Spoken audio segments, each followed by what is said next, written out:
up, Vintage Moto fans? Bill Wheeler here, and I am back. Thank you so much for your patience, and thank you also for your kind messages reaching out to make sure I'm all right. I am all right. Everything's good. Just had to recalibrate a little bit and get some stuff done, but I am back with a bike and a beer, and so stoked to share these bikes with you. This right here is a 1964 BSA A65 Rocket with a rev counter, and this is a 1971 A65 Lightning. And these two bikes do a great job depicting the beginning and the end, unfortunately, of the BSA Unit Twin lineup. If you don't know what that means, we're going to go to it in this episode, but I hope you don't mind. I brought a beer for this episode. Let me grab that. You know it's going to be a British beer because we're talking about two British bikes today. This is one of my favorite beer brewers. This is Samuel Smith. This is a Yorkshire Sting-O. So these are made in Tadcaster in the UK. And these beers are aged for at least a year, and they're really old oak barrels. Some of the comments I've been getting, especially for British beers, is that they need to be drinking from a glass. And I hear you. I appreciate your comments. So let's do that today. I brought a frosty glass out. You can't really tell it's frosty anymore, but it is. It's nice and cold. Ooh. Benefit now is we get to see the color of it. Look at that amber. Man, I'm probably pouring this wrong too, but that's okay. Whew. Look at that. Man, it's a nice looking beer. Let's see if it tastes as good as it looks. Oh, it sure does. Man, it sure does. All right, now that we've got a delectable treat in our hand, let's talk about some of these, the cool attributes on each of these bikes and explain kind of the evolution. So, January of '62, in the BSA lineup, that's when the unit construction motors were announced. So this is a 64, so not too long after that. And this is a UK only model. So this has some parts on it that are very unique and cool for the early offerings of this bike. One of which, and probably my favorite part of this bike, is these incredible Siamese pipes. So it goes 2 into 1 on the right side, exits out on the bottom. So sleek. So stylish for the early 60s. Just a really beautiful culmination of engineering there. So this is a 650 parallel twin. You notice the motors look very similar. They have a ton of similarities. They didn't really undergo that many changes. They did improve. You know, there's some detailed information on that if you want to look that up. But you can see they look very similar, and they are very similar. This body styling, this tank is a little bit more round than you would see on later like Lightnings and Thunderbolts.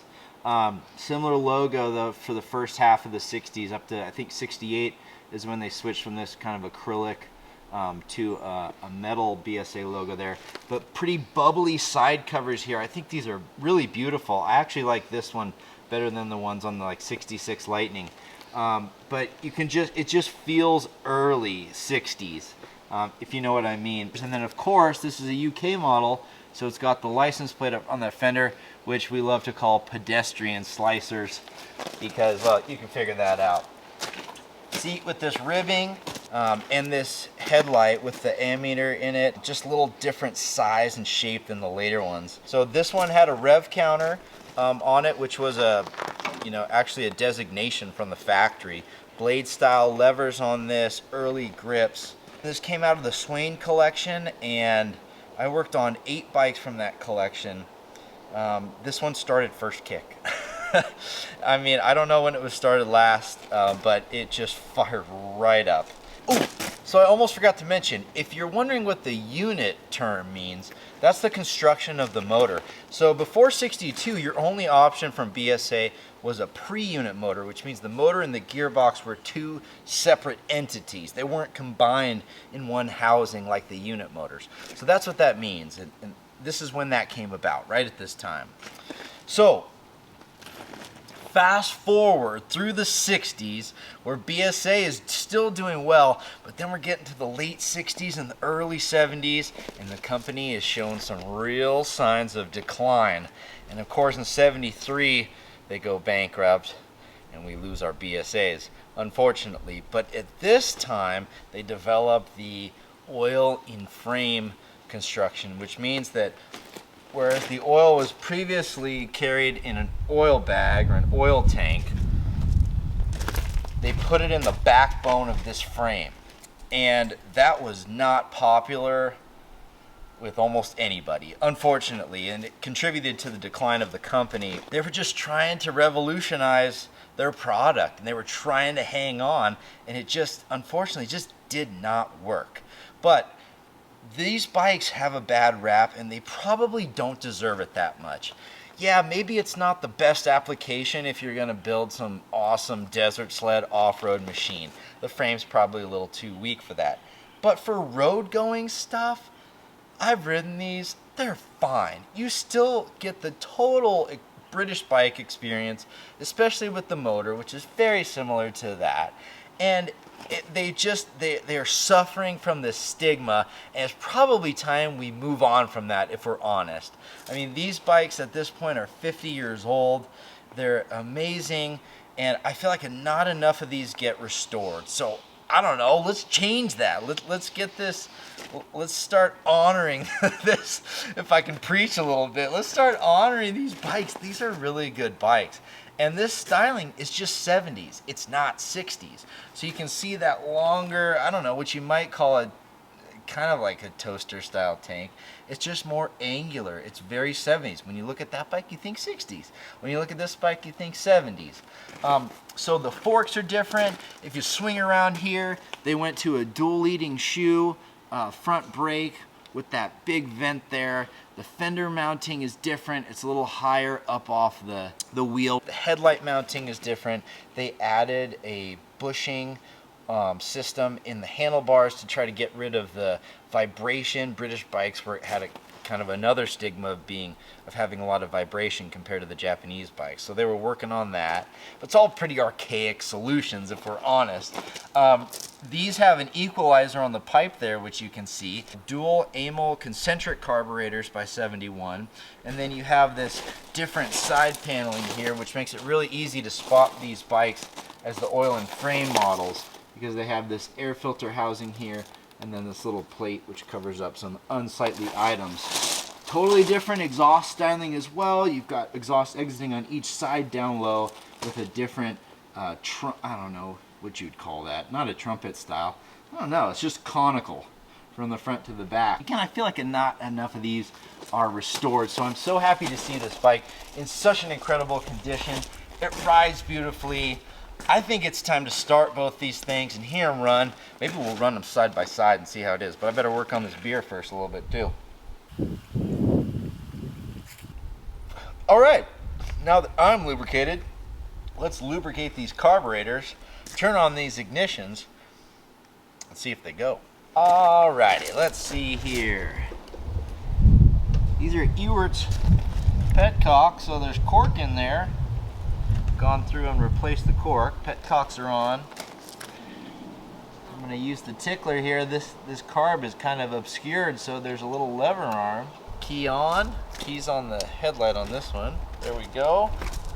Tail light's on. The ammeter's bouncing. I guess I should put the beer down. Okay, we'll go full choke. Yeah, baby.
if that don't get your blood pumping, I don't know what will. That is amazing vintage iron, running and breathing beautifully. You guys, it's so good to be back. Thank you so much for joining me. Thank you for your support of this channel. I will have some more fun videos with you. I got some cool stuff going on in the forest, building some nasty trails, and I'll hunt down more of these bikes to share with you guys. But thank you so much, and cheers. We will see you next time on the Wheelhouse Garage YouTube channel. Cheers, boys and girls.